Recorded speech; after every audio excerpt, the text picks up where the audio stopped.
नमस्कार, मैं हूं अनिल और आप देख रहे हैं हिमाचल दस्तक वेब टीम की प्रस्तुति हिमाचल दस्तक दिन भर। आइए नजर डालते हैं आज के मुख्य समाचार पर। हिमाचल प्रदेश के विश्वसनीय ज्वेलर भूषण ज्वेलर्स सोलन।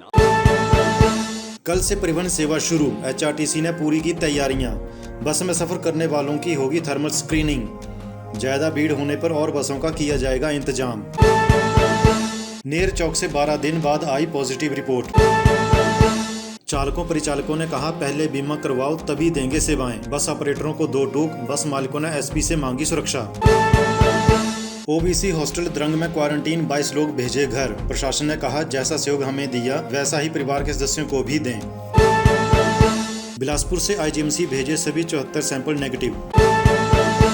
घोटाले में शामिल दोषियों पर हो कड़ी कार्रवाई। हिमाचल जन क्रांति नूरपुर के संयोजक सुभाष शर्मा ने कहा बढ़ाया जाए जांच का घेरा।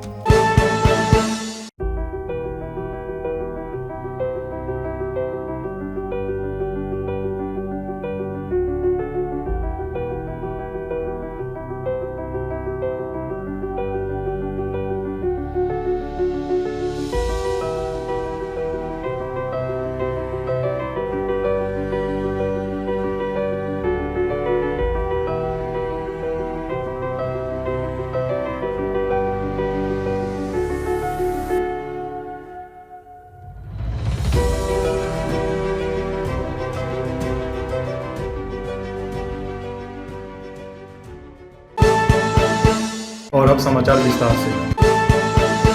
प्रदेश में सोमवार से शुरू हो रही परिवहन सेवा को लेकर परिवहन निगम ने बेहतर इंतजाम किए हैं। सरकार की ओर से बसों का संचालन 60% कैपेसिटी के साथ करने के आदेश जारी किए गए हैं। धर्मशाला डिपो की बात करें तो डिपो से करीब 65 रूट के लिए बस सेवा शुरू की जाएगी।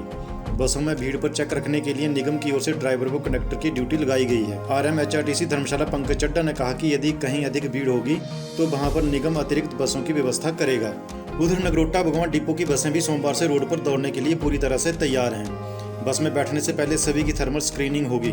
नगरोटा भगवान एचआरटीसी डिपो के रीजनल मैनेजर राजकुमार पाठक ने बताया कि बसें सुबह 7 बजे से लेकर शाम 7 बजे तक चलेंगी। वहीं क्षेत्रीय परिवहन निगम रोहडू ने भी हर तरह से तैयारियां पूरी कर ली हैं।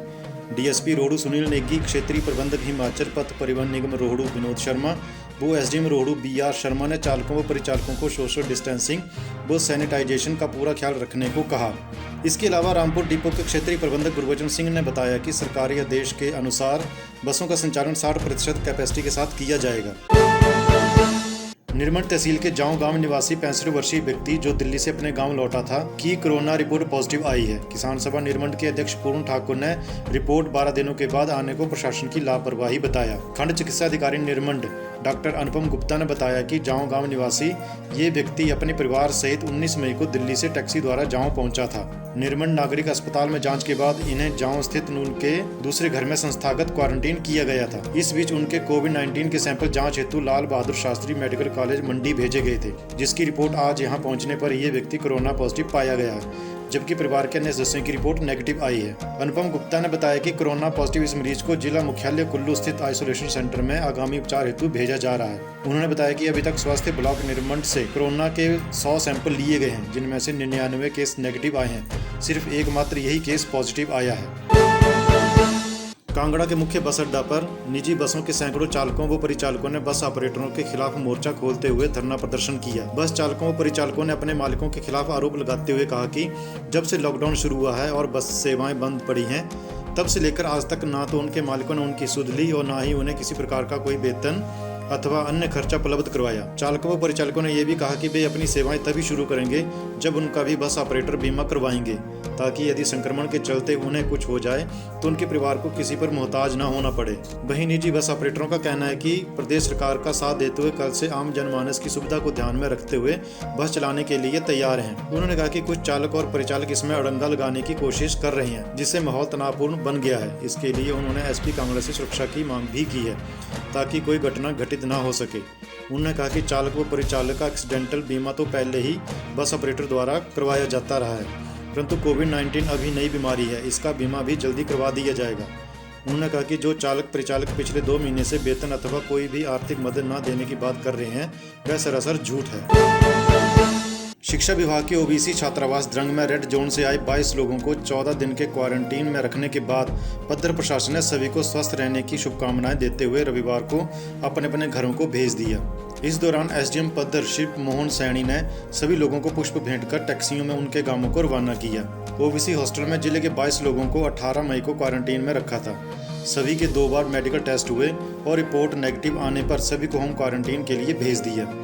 एसडीएम ने उन्हें होम क्वारंटीन में परिवार के साथ रहने के भी टिप्स दिए। उन्होंने कहा कि वैश्विक महामारी कोरोना से जंग जीतने को जो सहयोग प्रशासन को दिया, 14 दिन के होम क्वारंटीन में अपने परिवार के सदस्यों को भी ऐसा ही सहयोग दें।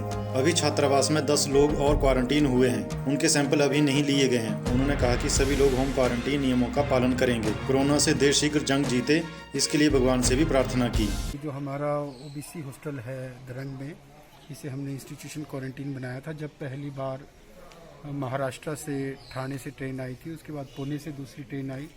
पहली ट्रेन में हमारे पास 4 जो है महाराष्ट्र के लोग आए थे। उसके बाद दूसरी ट्रेन में हमारे पास 5-6 लोग आए थे और तीसरा जो हमारा कोच्चि चेन्नई इत्यादि से हमारे पास 7 लोग आए थे। इन 7 का जो है पहला टेस्ट जो है वो हमने जो है 21 तारीख को किया था। 18 तारीख को ये पहुंचे थे 21 को, तो उसके बाद सेकंड टेस्ट इनका हमने 29 को लिया जो, और दोनों ही टेस्टों में इन लोगों की रिपोर्ट नेगेटिव आई है। और नेगेटिव रिपोर्ट आने के उपरांत एसओपी के मुताबिक आज इनको बाकी क्वारंटीन के लिए अपने अपने घरों पे भेजा जा रहा है। बिलासपुर में रविवार को स्वास्थ्य विभाग की ओर से कोविड-19 के तहत 74 सैंपल जांच के लिए आईजीएमसी शिमला भेजे गए थे। इनमें से सभी सैंपल नेगेटिव रहे हैं। शनिवार को भेजे गए 92 सैंपल की रिपोर्ट भी नेगेटिव रही है, जो बिलासपुर के लोगों के लिए राहत भरी खबर है। गौरतलब है कि बिलासपुर के अभी तक कोरोना पॉजिटिव के कुल 18 मामले सामने आ चुके हैं। इनमें से 7 लोग ठीक होकर घर जा चुके हैं। अब 11 एक्टिव मामले रहे हैं। स्वास्थ्य विभाग के जिला सर्विलांस अधिकारी डॉक्टर प्रविंदर सिंह ने बताया कि बिलासपुर में रविवार को स्वास्थ्य विभाग की ओर से कोविड-19 के तहत 74 सैंपल जांच के लिए आईजीएमसी शिमला भेजे गए थे। इनमें से सभी सैंपल नेगेटिव रहे हैं। जब भी बीजेपी की सरकार सत्ता में आती है तो स्वास्थ्य विभाग में घोटाले होने शुरू हो जाते हैं। ये बात हिमाचल जन क्रांति नूरपुर के संयोजक सुभाष शर्मा ने कही। उन्होंने कहा कि राजीव बिंदल ने जो भारतीय जनता पार्टी के अध्यक्ष पद से इस्तीफा दिया है वह नैतिकता के आधार पर सही है और हम उसका स्वागत करते हैं। उन्होंने मुख्यमंत्री जयराम ठाकुर से आग्रह किया कि ये जो स्वास्थ्य विभाग में घोटाले की बात सामने आई है उसकी जांच का घेरा बढ़ाया जाए और जो भी इस घोटाले में दोषी होगा उसके ऊपर कड़ी से कड़ी कार्रवाई की जाए। आज के लिए बस इतना ही। घर पर रहिए, सुरक्षित रहिए। शुभ रात्रि।